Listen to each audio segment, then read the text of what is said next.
Thank you, Dr. Potts. Hi, everyone. It's can everyone hear me in the back?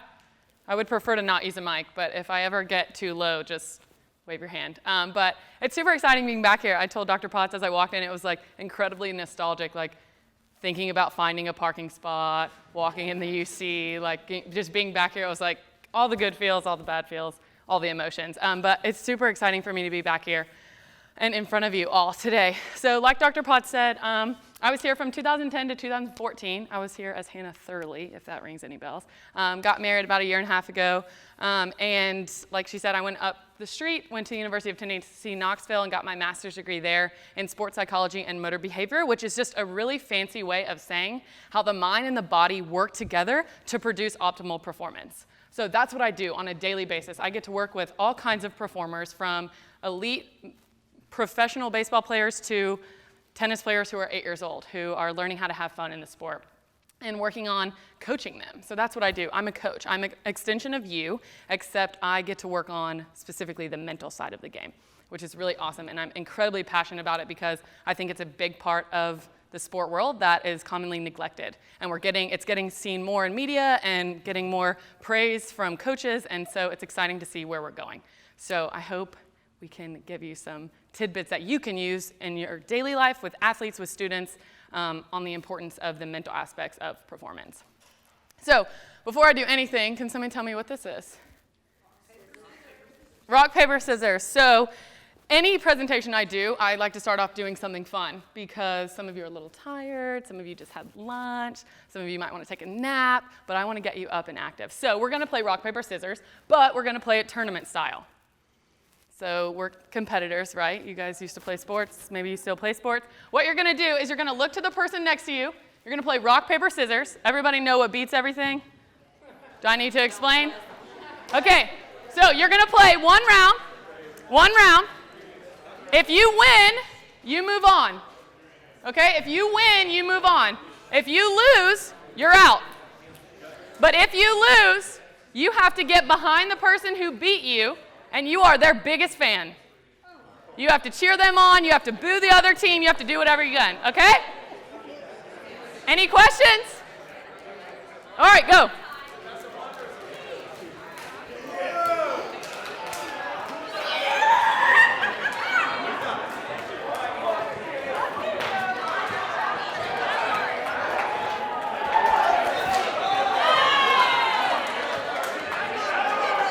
Oh.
This was it? Wait, this was the final round? Wait, no, winner. Right here. Oh. Wait. Hold on. Is this it? Did anybody else win? This is the final round? All right, so you guys are behind, what's your name? Wes. You guys are behind Wes? What's your name? TJ. All right, hold on. Final round is going to be best of 3. Oh. Take about 15 seconds and strategize with your teams. There's only 3 out to do it.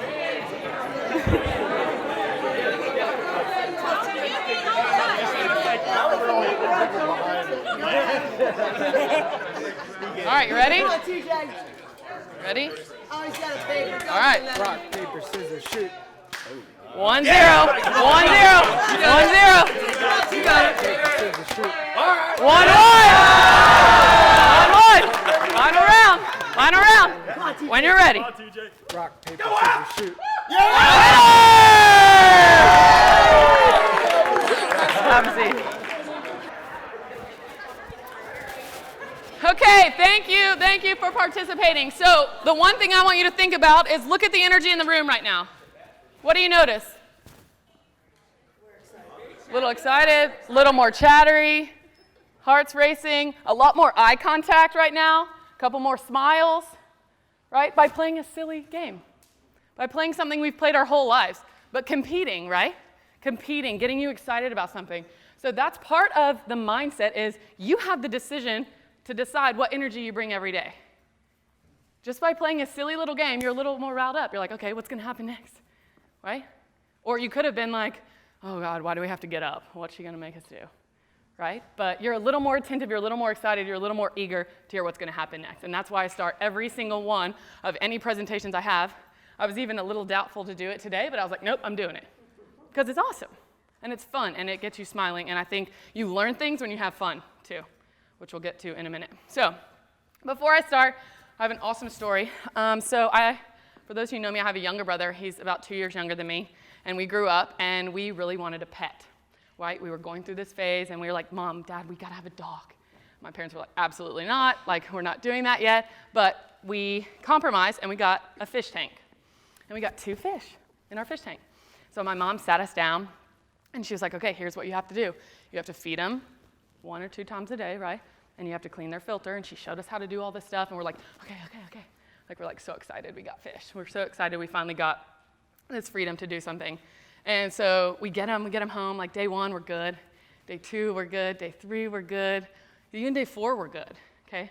Then we come home on day 5 after school to what you can imagine is 2 floating fish in our fish tank. And we're like devastated. We're like, what the heck happened? And so my mom sat us down and tried to figure out what happened with the fish tank. Come to find out, my brother and I were like super excited about these fish, and we're feeding them multiple times a day, like in the middle of the night, first thing in the morning. As soon as we got home from school, they had like 6 dinners. And then my mom was like, well, did anybody clean the filter? That's supposed to be cleaned like every 3 days. And my brother and I are like, do you clean the filter? Right? Nobody had done that. And so I hope you're starting to kind of pick up where I'm going with this, is that in sports, we're constantly feeding our athletes with the physical parts of the game, right? Workouts, conditioning, practice, meetings, film, etc. And very rarely are we cleaning the filter. And in order for our fish to live, right, our players will survive, but will their career, right? Will their career last as long as it should if we're not feeding them properly and if we're not cleaning out their filter? And so that's what today's about, is making sure we remember to create awareness to clean that filter, because both are vital. We have to feed them, but we also have to clean that filter. So, with that being said, check out this video. It's over, and the Cubs have finally won it all.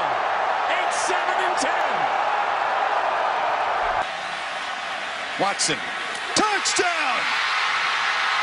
Toss to White.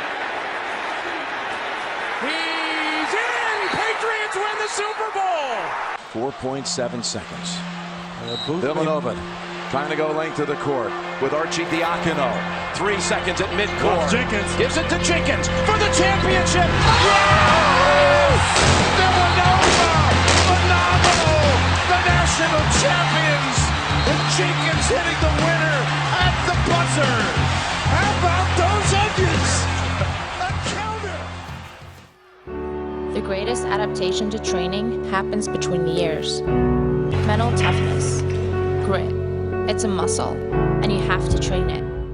Great mental toughness. Mental toughness. Mental toughness. You showed me a lot of mental toughness. Have better mental toughness. Mentally tougher. Mental toughness. Mental toughness. Mental toughness.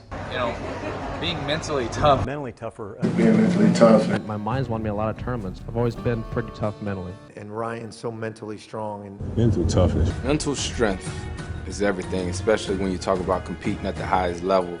Main difference between good players and great players. Stolen by LeBron James and flushes it down. I think it was all mental than anything. Mentally, you have to be tough. Going up against the best athletes in the world. The game is so mental. It really boils down to the tenacity, the mental aspect. Mental toughness. Mental toughness. You showed some mental toughness. Mental toughness.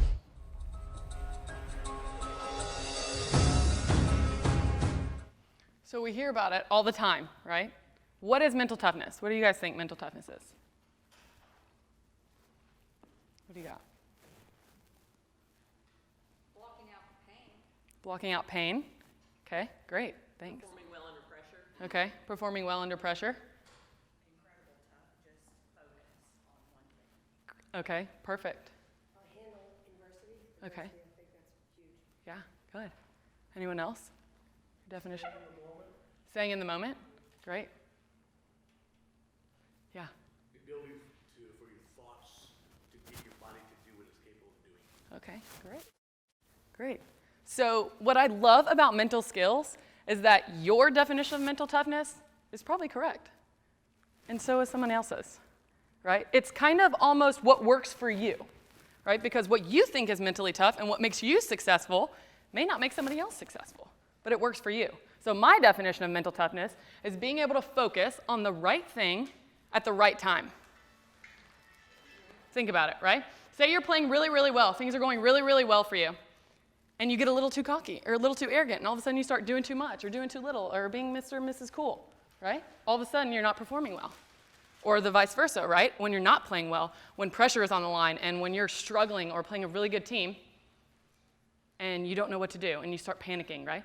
If you're able, and no matter what is happening to you, if you're able to focus on what you should be focusing on, to me that's pretty mentally tough. So that's one example of what a mental skill is. And it's really important to know that mental skills are incredibly simple, but they're not easy, right? It's incredibly simple to walk up to someone and say, hey, just relax, right? We're all guilty of that. Hey, just go out there and relax. What the heck does that mean? One, what does that mean? Two, how do we relax? And that's what I want to talk about today is not just the what we need to be doing and what we want our athletes to be doing, but how to do it and also why to do it. If it's game 7 of the World Series and I'm walking out to my pitcher and I'm saying, hey, just relax, I'm not doing my job. Is that a position in their career when they should be relaxing? Probably not. And so it's more like, hey, let's control our breathing, right? Being a little more specific on how to do that, or even more specific why to do it. So I think that's important to mention. So this is what I talk about on a daily basis. These are the hot words. These are the hot topics. Everybody wants more motivation. Everybody wants to be resilient, compose, concentration, confidence, communicate better, right? These are the buzzwords. These are the words you see in all the fancy quotes, all the cheesy quotes, right? Everywhere. This is what you see. And this is what I call the top of the iceberg. This is what people want. People want to be motivated. People want to be happy. People want to enjoy what they're doing. But again, like, hey, be motivated. What does that do? Hey, stay composed out there. What does that do? And so again, today I want to talk about the how and the important parts of how to actually do these and how to implement this. So these are more things that I like to talk about. Proper goal setting, mindfulness, self-talk, energy regulation, imagery, self-evaluation. The list goes on and on. This is not just subject to just these 6 things, right? And to me, this is the bottom of the iceberg. This is the most important part about what I do. It's not just talking about what, it's talking about how do you do it and why is it really, really, really important. So before I talk about that, I think it's pretty important to talk about, we're talking about the overall well-being of these athletes, and it's incredibly important to talk about the difference between mental performance and mental health. Because I think our world right now does not understand what the difference in those two are. They're trying to combine them into one thing, and they are separate. They're 2 totally different things. So everything I just said is mental performance. This is what I get to do on a daily basis. I get to work with athletes on all the stuff that directly impacts their performance. But on the other side of it, and the heavier side of it, is the mental health part. Okay, it's the depressions, anxiety, eating disorder, suicidality, ADD, OCD, all of that. That's mental health. Okay, pretty solid difference, right? I am not a clinical psychologist. I am not a licensed social worker. I am a mental performance coach. And a lot of people come in and they're like, hey, now let's do our therapy. And I'm like, we don't do therapy in here, in my office, right? We have the resources to get you those things and to take care of those. And what mental performance coaches are taught is how to recognize those signs in athletes. So when I meet with athletes, I'm figuring out, are there signs of depression? Are there signs of deeper clinical mental health issues happening? If so, getting them the help that they need and the people that they need. And if not, then we're going to focus on this. specifically coaching them on their performance. So other ways to think about it, I'm coaching, mental health is therapy.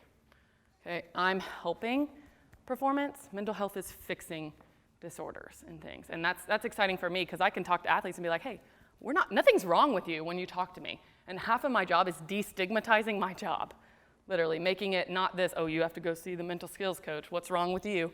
Like I still walk down the hallway and they're like, this guy needs you, Hannah, right? And it's like still trying to destigmatize what it is that I actually do.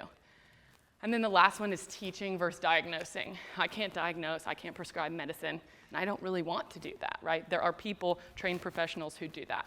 So I kind of get the fun job, right? The part that's directly related to performance and making sure everything I do is related to on-field, on-court performance. So with that being said, this is what I'm going to talk about today. Goal setting, mindfulness, and self-talk. And I hope you're like, oh, we know what this is. We've heard this. We know what it is. But I hope and I challenge you to find one thing that you haven't looked at it in this angle, right? Because I'm coming at it from a mental performance angle, from a how do we use these to help our athletes best from a mental standpoint. And in all three of these, awareness is going to be key in everything. So awareness is like what my entire philosophy is based off of. Because without awareness, if I'm talking to an athlete and they have zero awareness of what's going on up here, it's really, really challenging for me to help them. And so day one is like, well, what were you thinking about out there? I don't know. I'm like, okay, that's a great starting point, right? We can start to figure out what do you know when things are going well, when things are going wrong, and start figuring out their dynamic from that. But it all starts with awareness, and we'll get into that on each one of these. So first one we're going to talk about is goal setting. Real quick, 15 seconds. Tell the person right next to you what your one goal was for this season or this year. Go. And then let them tell you.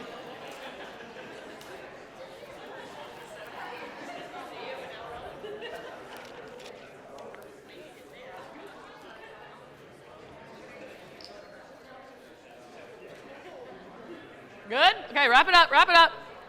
One goal. One goal. Everybody got their goal? Everybody told their person next to them their goal? Okay. So goal setting is one of the most commonly used mental skills. Everybody loves to set some goals, right? You guys all have goals. Individual goals, team goals, individual player goals. We love to set goals. But it's also the most commonly misused mental skill. We're commonly not doing goal setting properly. Okay, and some of the main reasons are we don't write them down. So think about this for the goal you just said to your partner. Did you write that goal down? Was that goal lofty enough? Typically they aren't. Was it measurable? Do you know if you could attain it or not? Is it outcome focused? Lastly, do you revisit it? Right? Number one thing of goal setting, we set this awesome goal on January 1st, and then December 31st, we're like, oh yeah, did we get it? Did we check in? Did we do anything? So this is what I do for goal setting. This is a way. What's this? Yeah, where you see it where? In a mall. So you walk up to this thing and you see this. What's the very first thing you look for? Thanks, Coach Katie. You are here. Right? You are here. You guys agree? This is the first thing you look for? What's the second thing you look for? Where you want to go? Where do you guys think I'm going here? Nope. Where am I going? Huh? Nope. Nope. Shoe department, obviously. Shoe department, right? So you figure out where you are, you figure out where you want to go, then what? What? How do you get there? Right, how do you get there, right? Where do I have to go? So this is what goal setting should look like. Before you even set a goal, you should ask yourself, where are we right now? Is that goal attainable? Should that goal even be talked about? Is that goal too close? So we're going to break it down a little bit further. So this is how I do it with my athletes. You're here, you want to be there. Step one, what can I do today to get me closer to that goal? Right now. Maybe it's even right now. Could you pay a little bit more attention to this presentation? Could you drink a little bit more water? Could you make that one subtle thing? What could you do right now, today, by the end of the day, to to get you closer to whatever that outcome goal is. Okay? And then you have short-term process goals. So in a month, where do I want to be? In 2 months, where do I want to be? In a couple weeks, however it matches up with your schedule. And then a longer-term goal. Where do I want to be by the end of the regular season? Right? That's a solid long-term process goal. And then eventually you have the outcome goal. So here's an example of a starting pitcher preseason goals that we did. Okay, so what can I do today? So his answer was, I can get 8 hours of sleep, I can eat a 4x4 meal daily, don't get lazy with my arm care, minimum 30 minutes a day tissue prep, and a journal or a daily check-in. He's a stud, by the way. Stud. Short-term process goal for him was feel comfortable with all 4 pitches by week 8 of the season and make sure bounce back is in full effect. So one of the things that he needed to work on was making sure when something goes awry, he's able to bounce back quickly. And he knew at beginning to middle of season, that's when that needed to be processed and worked on. Okay? Battle hard, warrior mentality, become profound with 12-second reset pitch by week 15. So 12-second reset pitch is in between each pitch. They have roughly 12 seconds, and that 12 seconds is divided into like 3-second segments, and they know what they're doing for those 3 seconds. It's purposeful practice. Okay? And then the long-term goal is by week 20, it's the final stretch. I want to stay hydrated. I want to make sure I'm sticking to my plan, and I want to make sure I'm staying external instead of internal focus. Because typically that's the first thing that goes for him. When he gets tired, he starts worrying about mechanics when he's pitching instead of actually just focusing on his target that he's looking at, the glove, typically. And then his outcome goal is, I want more than 20 wins and less than 10 losses by the end of the season. Pretty cool, huh? And then we talked about potential roadblocks he could face and who is his support system, because those are just as important when you're setting goals as anything else, because you're going to face roadblocks. So why don't we go ahead and talk about them? It's called contingency planning. We talk about this a lot. You know, we're not planning to fail, but if we fail, by God, we've got a plan. If I know for sure I'm going to get exhausted, then I've got a plan for when I'm exhausted, right? Or whatever it is that's going to potentially get in your way. So, does anyone know the difference between performance or process versus outcome goals? You guys familiar with that at all? Some yeses, some not moving your heads. Okay, we're going to talk about it. So process goal, those stepping stones are the short-term goals that you can have today, that you can have a week from today. Outcome goals are more long-term. Short-term goals, process goals are the how. How are we going to achieve that end goal, right? Whereas the long-term goal is the what. Process goals are the daily reminders. Outcome goals are the end goals. Process goals are usually energy, effort, and attitude-based, and also they're controllable. Whereas outcome goals are statistically based and usually outside of your control. Super important. The difference between process and outcome. So now, let's go back. Coach Reed, look. So now we're going to go back to your activity. Think back to the one goal you set earlier. Was it process or outcome? Let's hear some of your goals. What were some of the goals you said? Outcome. What was yours, Coach Katie? Winning a conference championship. Process or outcome? What else? What else you got? What? Something budget? Process or outcome? Outcome. What else?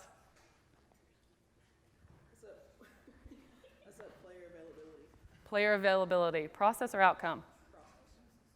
Okay. What else? What other goals did you have? Were they process or outcome?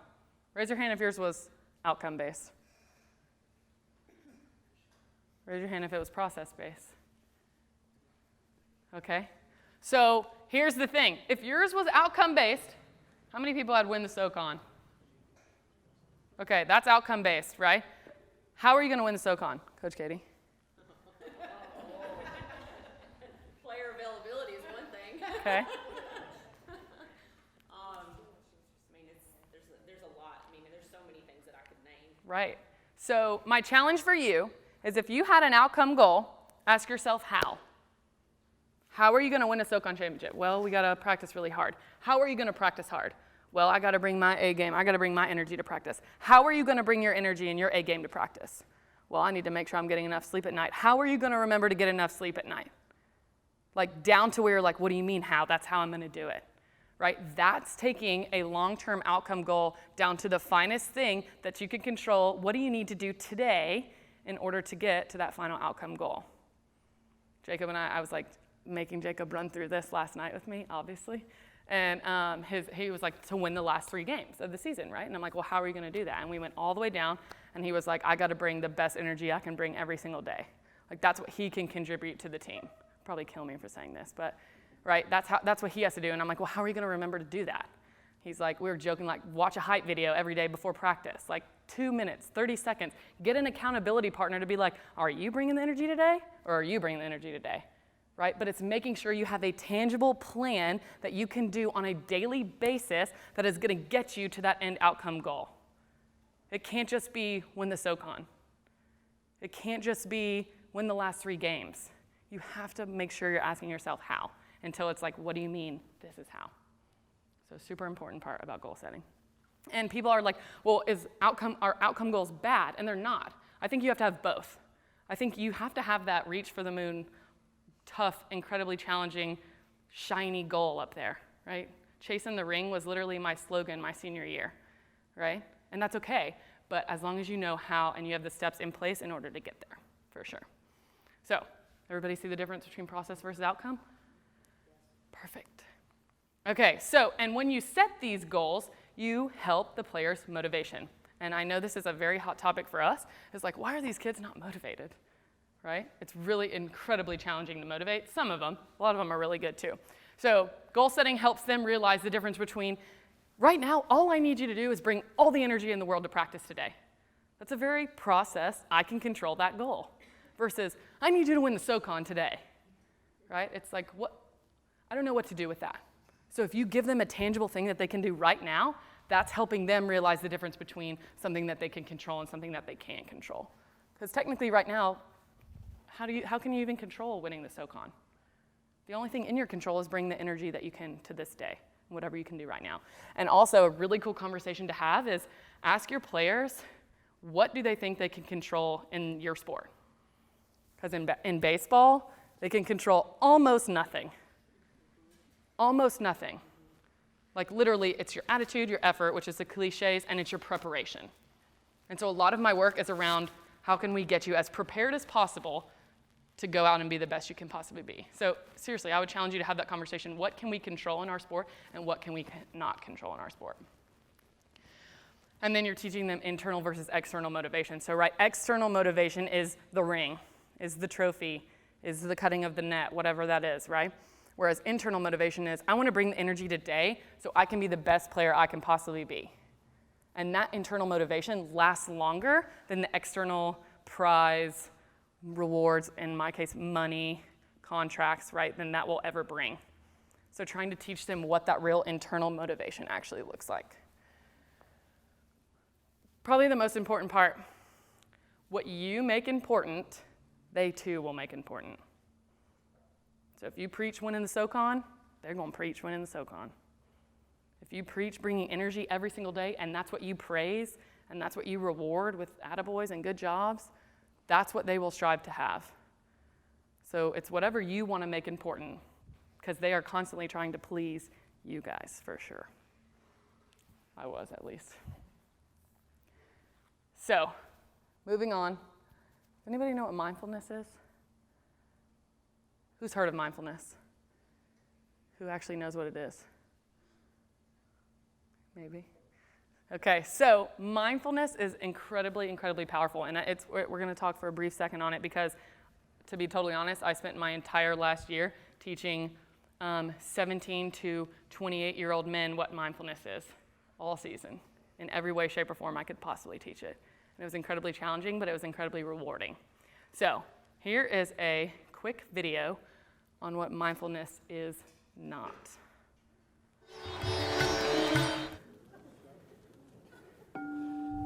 Somebody want to get that?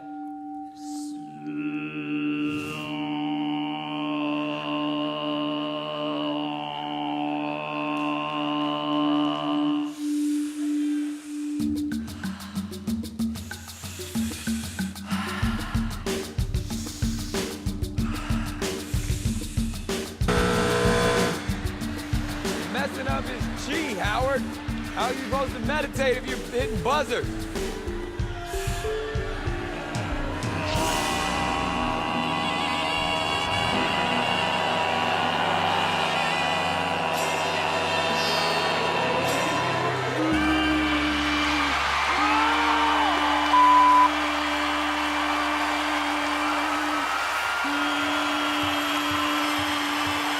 How's he doing that?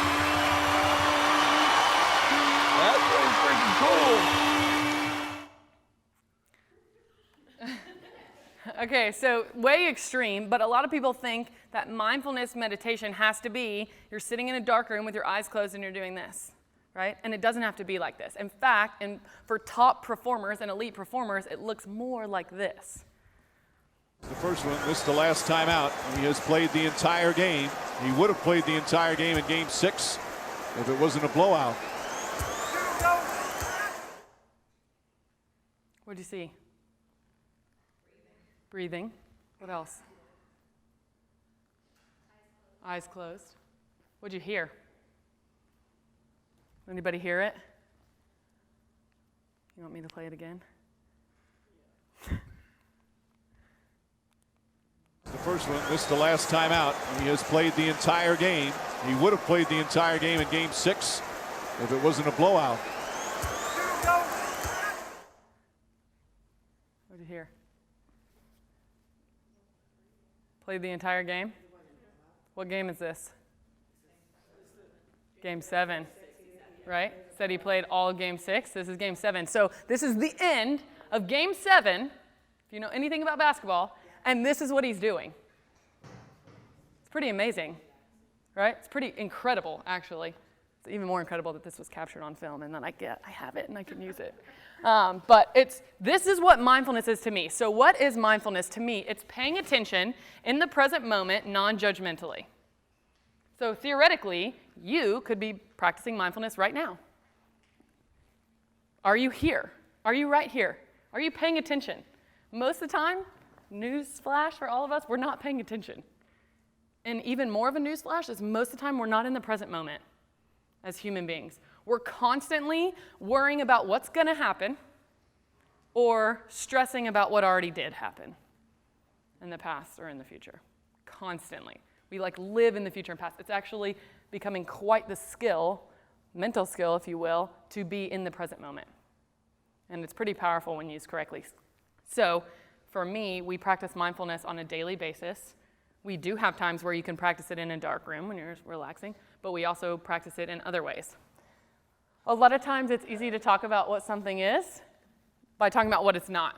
One of the best ways to talk about it is eating, right? Sometimes we only have 5 minutes, so we just cram food down our throats, right? We don't even know what we don't even know what we ate. We don't even know what it tasted like. We don't even know if we enjoyed it, right? A lot of weight loss programs actually teach mindful eating to slow down and actually taste your food, right? Thanksgiving's coming up. We all know how that's going to go. Another way is driving. You guys ever had a really long day at work, hop in the car, go home, get home, and you're like, how in the heck did I get here? Or leave from one spot and arrive at another spot, and you're like, how the hell did I get here? No? Yeah, that's what I thought. Yeah, right? That's mindlessness. You are not being mindful when you're driving. It happens. You're physically here, but mentally you are anywhere but in this very moment. And so being mindful is pulling yourself into that moment. And also texting and driving, of course. But it's being in this very moment. It's being in this conversation that you're having. It's being in this room right now, even though you're thinking about what you had for lunch or the 87 things you have to do for the rest of the day. But you chose to be here. And so you make that decision, and then you're like, I'm going to be mindful, and I'm going to be here. I'm going to be all here right now, as best as I can be. And if I can only be here about 70% right now, because I've got other stuff going on, then be here 100% of that 70%. Does that make sense? Give everything you have to give in whatever you're doing, especially one-on-one conversations with your athletes, which we'll get to that in a minute. I want to ask you a question. Do you believe in order to be the best, or in order for your athletes to be the best, your mind or their mind and body have to work together? Not a trick question. Yeah, right? Your mind and your body have to work together in order to perform at the best of your ability. Where in time, what are the three places in time? Past, future, present. Where in those 3 moments of time can your mind be?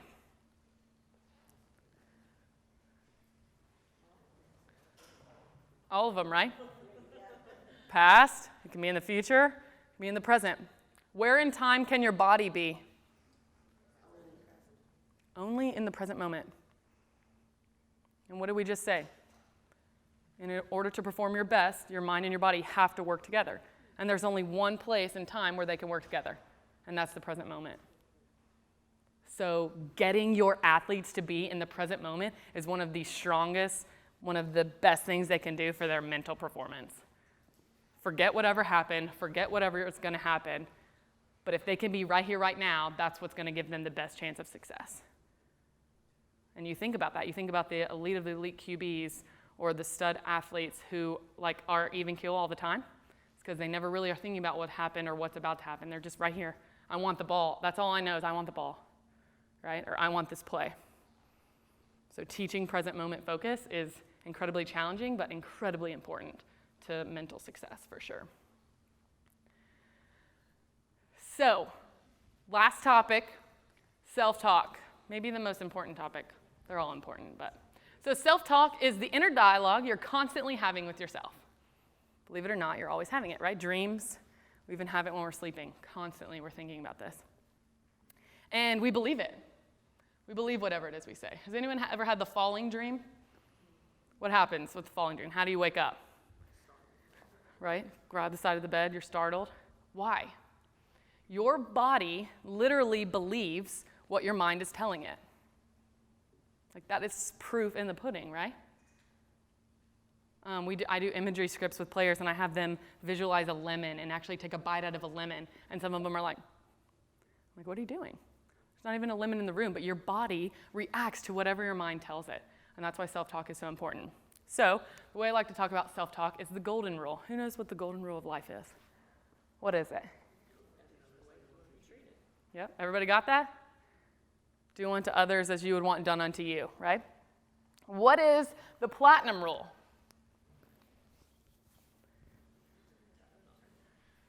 It's a trick question. I made the platinum rule up. But the platinum rule is say unto yourself what you would say to others. So this works really well with athletes. So sometimes I'll pull an athlete up.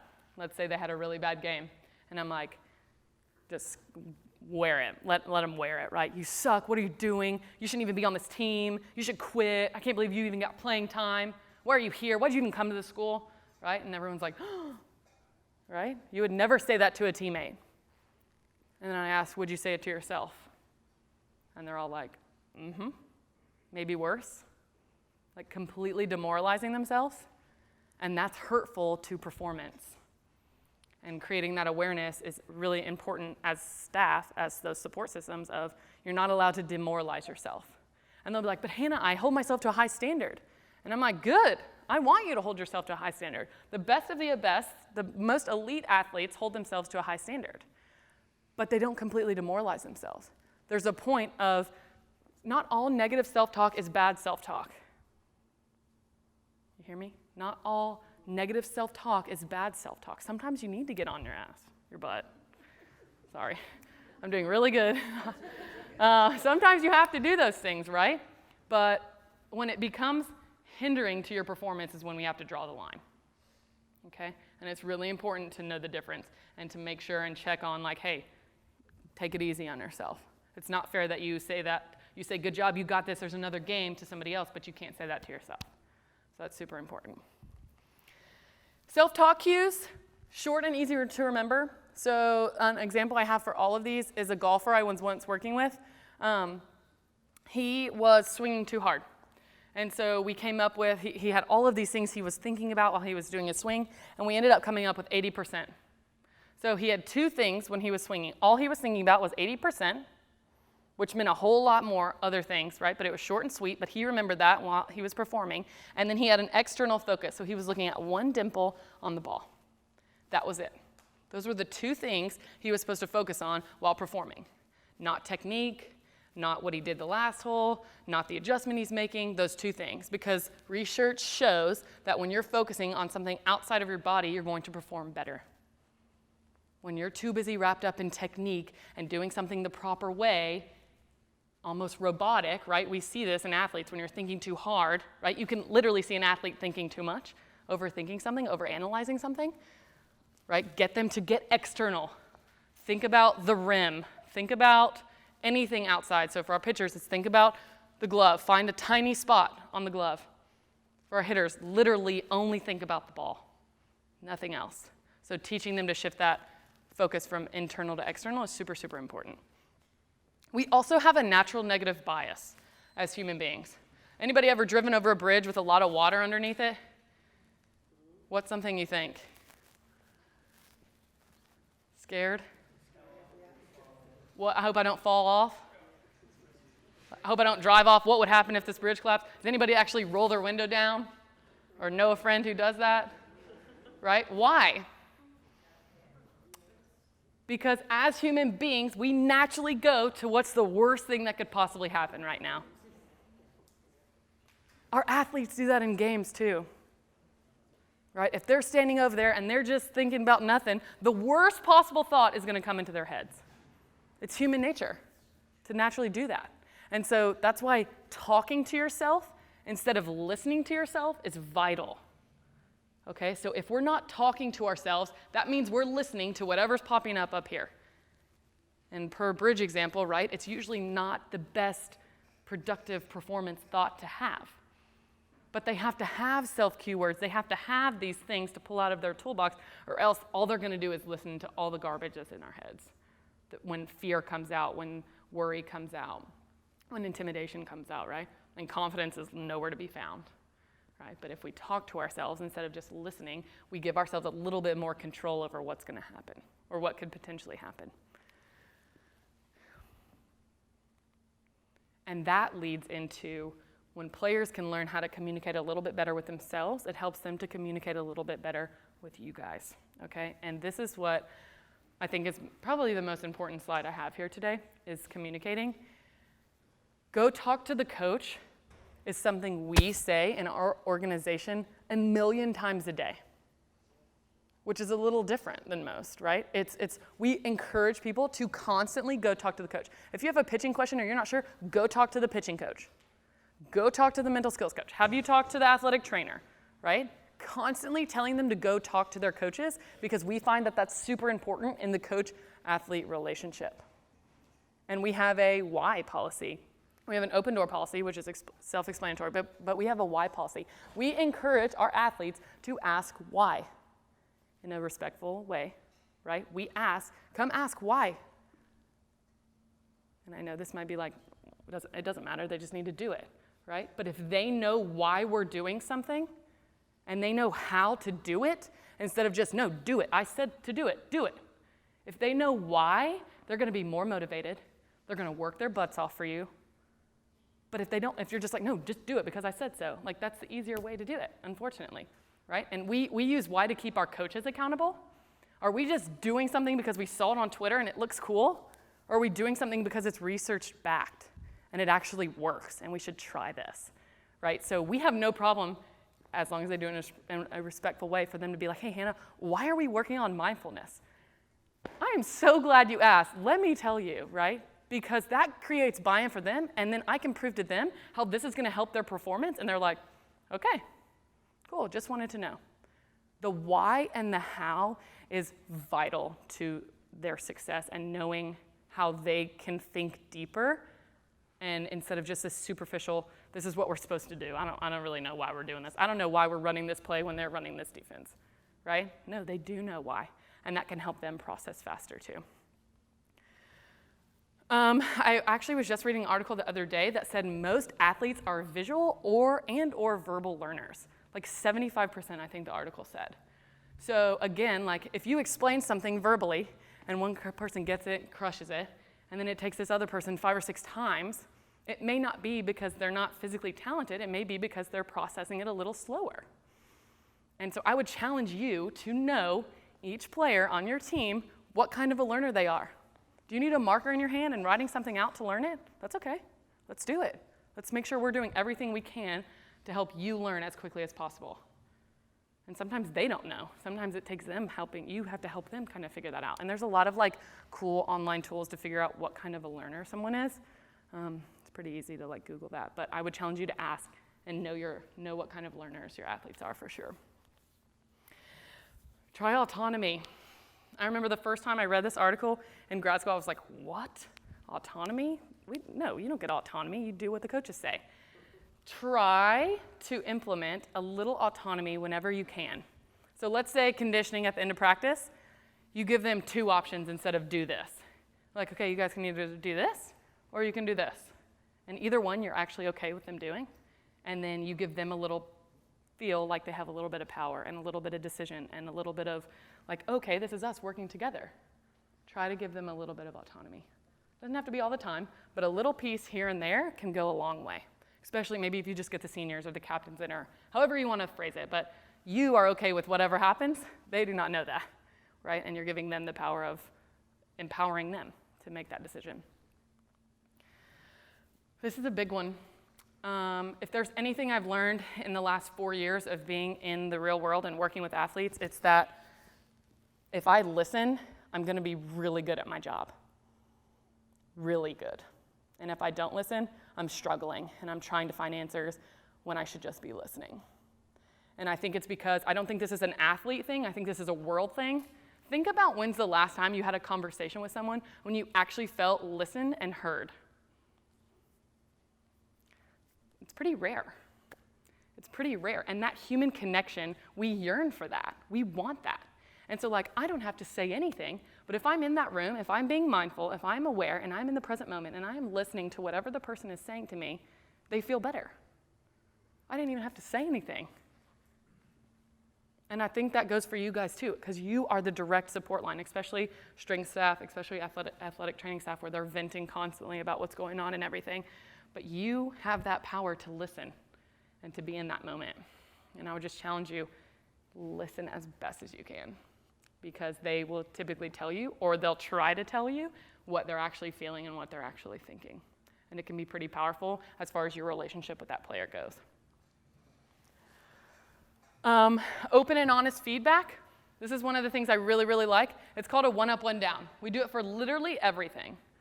Like I'm almost trained to do it naturally now. So like after this presentation, what's one thing I did well? What's one thing I need to improve on?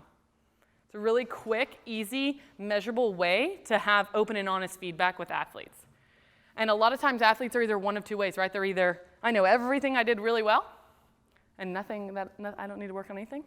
Or they're, I can't do anything right, here's all the things I need to work on.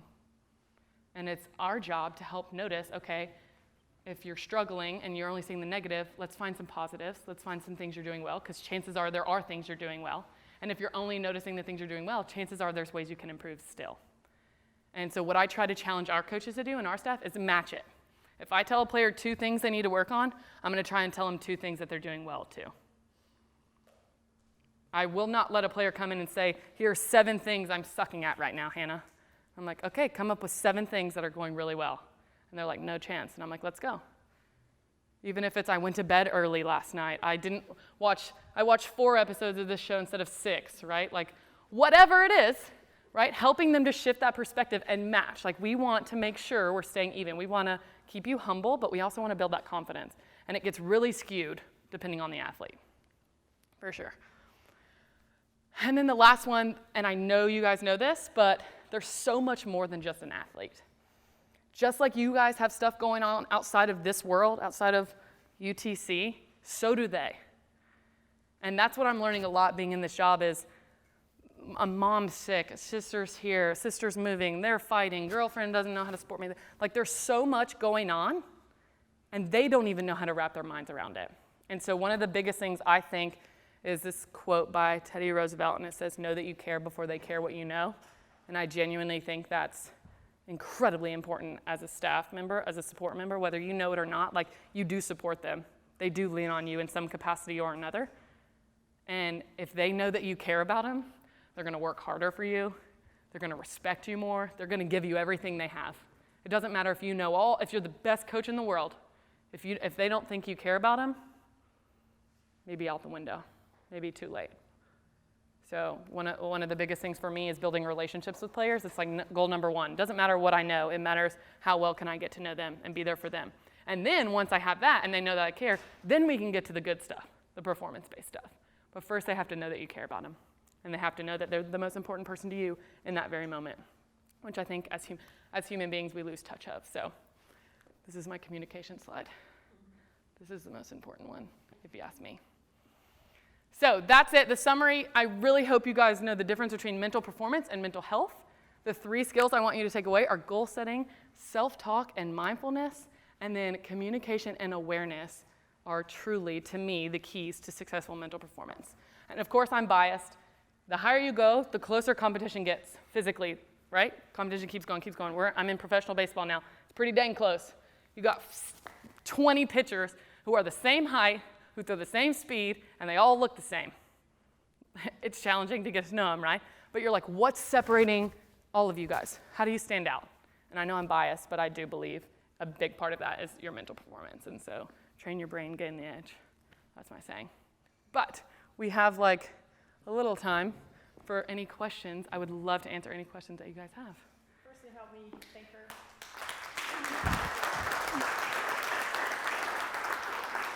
I want to thank you all for coming and for athletics supporting it. And I also needed to mention that Faculty Senate helped us support this financially, and our president came in, and she's back there in the back, Shane Harvey. So thank you so much for helping support this. Now, does anyone have any questions? And please speak loudly because it's kind of hard to hear in here. Or comments. Hannah, what do you do? Obviously, Nick Saban has made the process really catchable, and it's easy for him to say because the process for him is winning all the time. How do you handle it when you're doing process goals, but you're not going to reach the outcome? Yeah, so that's obviously very real. And like everybody in here, I think, has the goal of winning SoCon, right? And sometimes, again, I think it's where you start, right? Is SoCon catchable this year? Like, can we reach SoCon? Can we not reach SoCon? And then I think it's so to me, the performance goals isn't, if we do all of this, we're gonna win the SoCon at all. It's, if we do all this, we're gonna get as close as we possibly can to winning the SoCon. And if this year it's 7th place, then we weren't in 9th, but because we did this, we got to 7th. So I think it's empowering. And that's the same with regular mental skills too, is you can do everything in your power. You can do everything right and fail. Like, that's the beauty of the game of baseball, is like literally guys like, and we're like, okay, there's nothing we can do. Like, we review it, we talk about it, and if they've done everything right, if their process was right and their outcome wasn't what they wanted, it's a really hard conversation of being like, this is why we're in sports. Like, this is what sport is sometimes we win and sometimes we lose, but I know I did everything I could to win, and 9 times out of 10, I'm gonna win that game. But tonight wasn't it.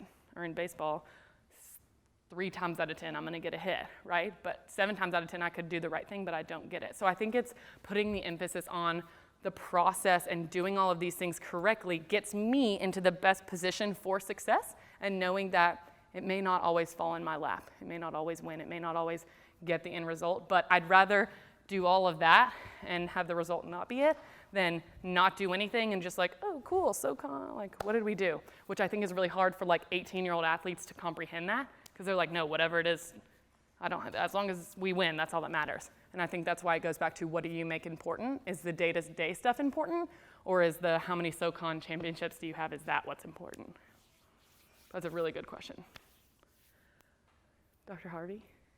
My question's more personally professional, I suppose. Having had you in class several years ago, when did you branch into the sports psychology? So my undergrad was in exercise science, I think, as Dr. Potts said earlier. And my senior year, I took a class with Dr. Howard Baptiste, who's right there, introducing me to sports psychology. And I was like, what is this? Why have I never heard of this? And how much can I possibly know about it? My mom actually has her master's degree in clinical psych.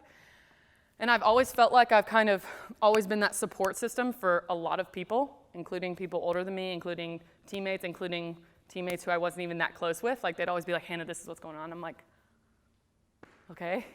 I've grown to be a little more empathetic in my grad school training. But I think it was just always a calling. I knew I wanted to stay in sports for sure, and I didn't know to what capacity. Thought I was going to be a coach. Thought I was going to be a strength and conditioning coach for a little bit. Did an internship here, and then took that class and started doing research on sports psychology and was like, this stuff is amazing, and I want to be able to give athletes what I felt like could have potentially really helped me in my career. And so that's kind of how that happened. Yeah. With the self-talk, you have some kids or adults that are just really negative. And then you have the external things. You've had 2 athletes that lost parents in the last week. So how can we help them get away from that negative self-talk? Yeah, so most people are pretty negative or real. Very rarely do I meet people who are like positive Polly all the time. And honestly, I'm like, nice to meet you, like, right? Because it almost comes off as fake and like too much. And so like, I'll have people come in, I'll have players come in and be like, Hannah, I'm just trying to stay positive. And I'm like, did I tell you to stay positive? Like, I think that's a big misconception of what sports psychology is. You gotta be positive all the time. It's sunshine and rainbows all the time. No, it's not.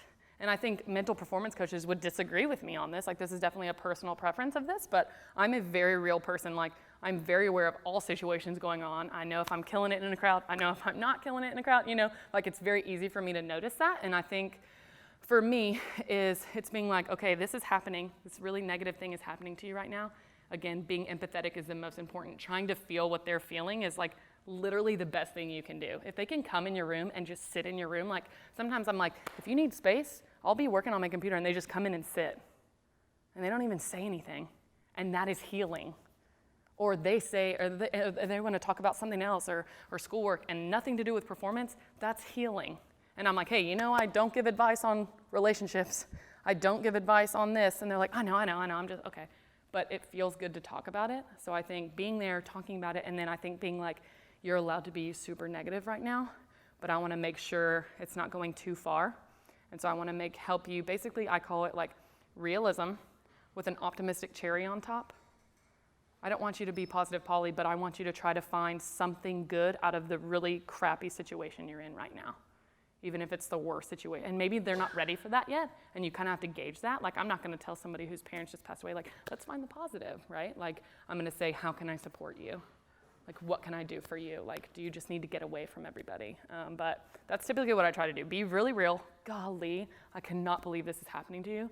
Or this season has been really, really hard for you. Like, what are we learning from this season?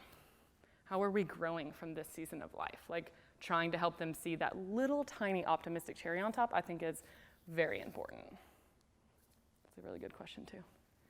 Yeah, you use the word all the time, but I love the word empathy. That's great.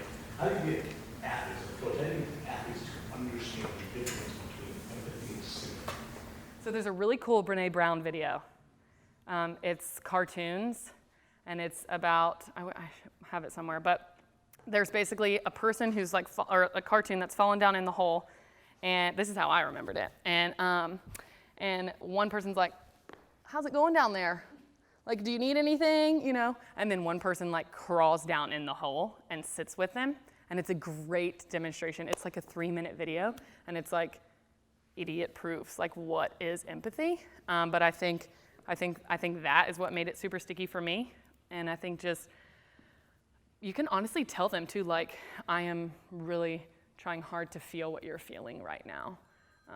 And I think you're in a spot that's almost hard for me to comprehend, but I'm gonna try to be here with you and hear what you're saying and hear you out as best as I possibly can right now.